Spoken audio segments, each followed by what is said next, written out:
Okay, I want you to state your name, your character's name, a little bit about your character, and how it came about. My name is James Desmond. I prefer to go by Jimmy though. My character is the hardcore badass. He was originally character in the Danville-based Danville Championship Wrestling promotion. It was originated when we were just screwing around on the trampoline, and I remember my cousin making fun of a neighbor we had, because our neighbor had kind of a bad life, so he called him the hardcore badass. And we were screwing around the trampoline, and I just said, I'm the hardcore badass now, and that's my new character. And the guy was wrestling, Josh, who's Zero, he just started busting up laughing, so it stuck. And like in that promotion we have multiple characters and all that business, so you know, hardcore badass was just one of my characters, and he was just a jobber. And then when I heard about the FUW in December of last year, and we went to check out their shows, we thought, man, this would be a fun thing to get into, so talk to the guys. And when we got introduced in April, I figured, well, actually it was recommended by a friend of mine named Andy, who's always in the crowd wearing the Bud Light t-shirts. He said, you ought to be the hardcore badass, that'd be hysterical. So I took it as a good suggestion, and it's worked out so far, I think. And I think that's about as far as character development goes. Where did you get the Stone Cold Steve Austin t-shirt? That was a gift from my uncle, and I think I was originally, when I first came in FUW, I thought, how about I be a mark? That'll be my gimmick. But then I had Andy the ref, and I think Bob, who's Jesus, he said, don't do that anymore. So then I figured, since we were going to wrestle at Wesleyan, I'd take on a cheap heel gimmick and say, like, I'm from ISU, ISU is better than you, and even though nobody cares, I still thought it was funny. And then I guess, I don't know how much more we're going to wrestle at Wesleyan, but I got a recommendation from Kurt to start dressing up, and even though I look soft, I'm still hard, you know, I'm still a badass.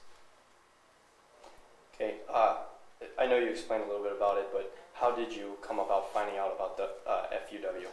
FUW, that was flyers, and I think there was the newspaper article back, it was the December to Dismember show.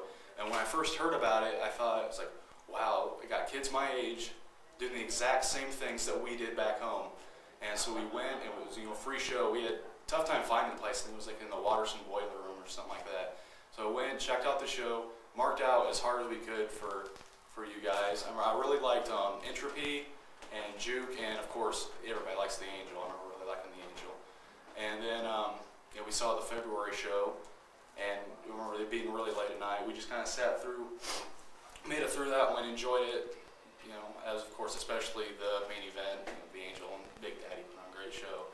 And remember in March, I think in February we had talked to your big names, and we even showed some of the tapes that we had, you know, because we wanted to be with you guys, because you guys were way more professional than we were.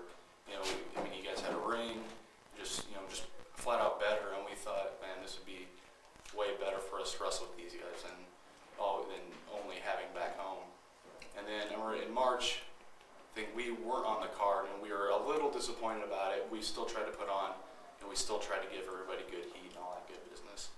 And then finally got to wrestle in April, and we tried to put on the best show we could, and we really enjoyed it. We've really enjoyed it since then.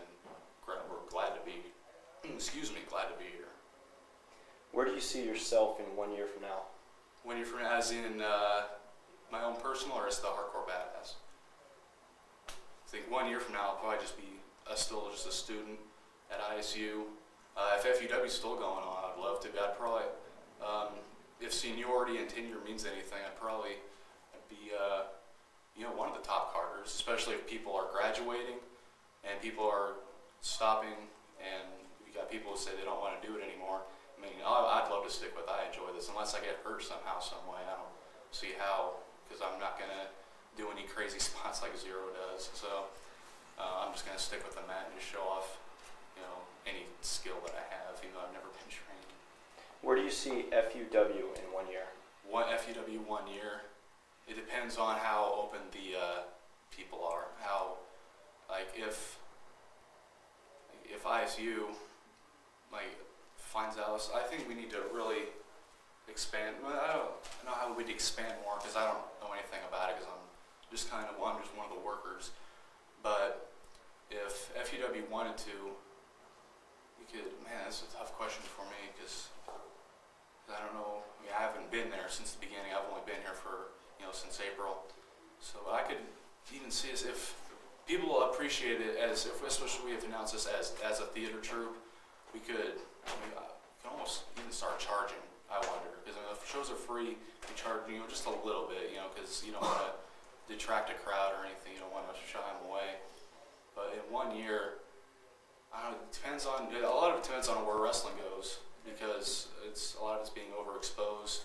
I'm worried, especially with SmackDown come along, I think, and WWF seems to be the big thing right now. If SmackDown is too much exposure, people might get bored with it. If people get bored with the big business, then who was to say with a little? I don't know how much the interest would be. Do you have any interesting stories about your experience with the FUW, whether it's inside the ring or outside a show? I think inside the ring, just I've taken some hard shots on the mat. Like in April, Zero went over with a Death Alley driver. I remember landing right on my neck, and I was fine afterwards because you can feel the impact real hard, but it doesn't leave a bruise or anything. I remember being the wind got knocked out of me. That was the worst I've taken. And then of course you got the May incident with Zero. I remember when I was on the outside after Owen threw me out of the ring, and when I got up I saw blood on the ground, but I wasn't bleeding at all. It must have, I don't know if it just splattered over there by me or what happened with Zero's blood and all that thing. I think we've, with traveling from Danville to Normal, there was one time we had to take Josh's mom's van to transport the tables and the ladders, and I had to sit on the tables, and they were kind of bending down the whole way, the whole hour-and-a-half drive, but they were still fine. We didn't even use the tables after all that. And I remember one kid, his name's Gary, he wrestles in DCW with us, and he's always at the FUW shows. Or he had to almost lay down on a ladder. And he's a pretty big kid. I guess he's got a bad back, and so maybe, I don't know if that made it worse or what, but he had to lean back on the ladder throughout the whole ride. He didn't complain about it because that's just the kind of person he is. But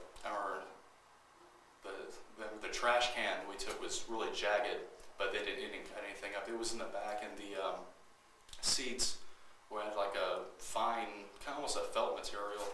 But I think Josh would argue with me on that one, probably not even close to felt. But I was kind of worried that the seats might get cut up. Like the trash can, it was jagged, but nothing happened. So that's really about it. And or the Death March show, when I think it was on the scene with the big screen, where they showed Schizo and Dre going through the apartments, or when they did the car scene, we thought it was a blatant ripoff of our tape, and they told us soon after, because we complained, we were kind of being bastards about it, but they told us that they got it from like a WCW spot that like Hogan and Macho Man did or something.